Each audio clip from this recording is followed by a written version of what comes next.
প্ৰতিধ্বনি শুনো মই, প্ৰতিধ্বনি শুনো, প্ৰতিধ্বনি শুনো।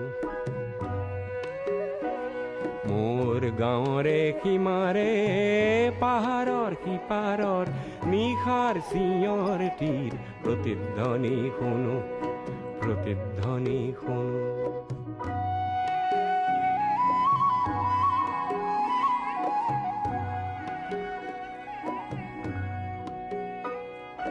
কাণ পাতি শুনো মই বুজিব নোৱাৰো, চকু মেলি চাওঁ মই মনিব নোৱাৰো, চকু মুদি ভাবো মই ধৰিব নোৱাৰো, হেজাৰ পাহাৰ মই বগাব নেজানো, নিশাৰ চিঞৰ তীৰ, প্ৰতিধ্বনি শুনো, প্ৰতিধ্বনি শুনো।